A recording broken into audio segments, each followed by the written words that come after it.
ಒಂದು ಊರಿನಲ್ಲಿ ಇಲಿಗಳ ಕುಟುಂಬ ಇತ್ತು. ಇವರು ನಮ್ಮ ಇಲಿ ತಂದೆ, ಇವರು ನಮ್ಮ ಇಲಿ ತಾಯಿ, ನಾನು ಇವರ ಮುದ್ದಿನ ಮಗಳು.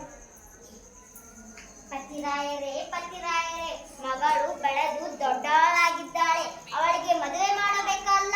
ಓ ಹೌದಲ್ಲ, ನನ್ನ ಮಗಳಿಗೆ ಎಂತ ವರ ಹುಡುಕಬೇಕು?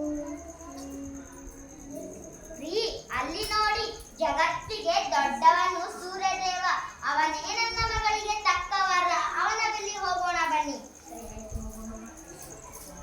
ಸೂರ್ಯದೇವ ಸೂರ್ಯದೇವ ಸೂರ್ಯದೇವ, ಜಗತ್ತಿಗೆ ದೊಡ್ಡವನು ನೀನಂತೆ, ನನ್ನ ಮಗಳಿಗೆ ಮದುವೆ ಮಾಡಿಕೋ.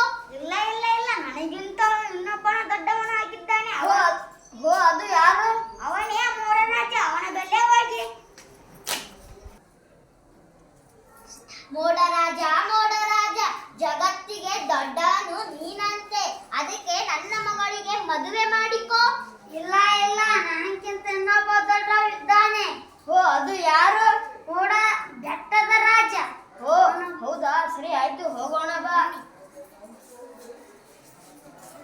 ಬೆಟ್ಟದ ರಾಜ ಜಗತ್ತಿಗೆ ದೊಡ್ಡವನು ನೀನಂತೆ, ಅದಕ್ಕೆ ನನ್ನ ಮಗಳಿಗೆ ಮದುವೆ ಮಾಡಿಕೋ. ಇಲ್ಲ ಇಲ್ಲ ಇಲ್ಲ, ನನಗಿಂತ ದೊಡ್ಡವನು ಇನ್ನೊಬ್ಬನಿದ್ದಾನೆ, ಅವನ ಬಳಿ ಹೋಗಿ. ಆಯ್ತು. ಹೌದು, ಯಾರು? ಅದೇ ಇಲಿರಾಯ. ಆಯ್ತು, ಸರಿ, ಹೋಗೋಣ ಬಾ.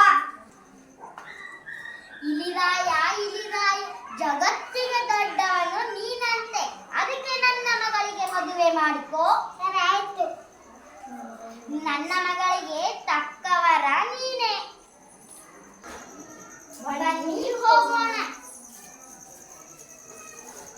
ಅಂಗೈಯಲ್ಲಿ ಬೆಣ್ಣೆ ಇಟ್ಟುಕೊಂಡು ತುಪ್ಪಕ್ಕಾಗಿ ಊರೆಲ್ಲ ಸುತ್ತಾಡಿದಂತೆ ಆಯ್ತು ನಮ್ಮ ಕತೆ. ಇಲ್ಲಿ ಯಾರಿಗೂ ಯಾರು ದೊಡ್ಡವರಲ್ಲ, ಎಲ್ಲರೂ ಸಮಾನವರು. ಧನ್ಯವಾದ. ಧನ್ಯವಾದ.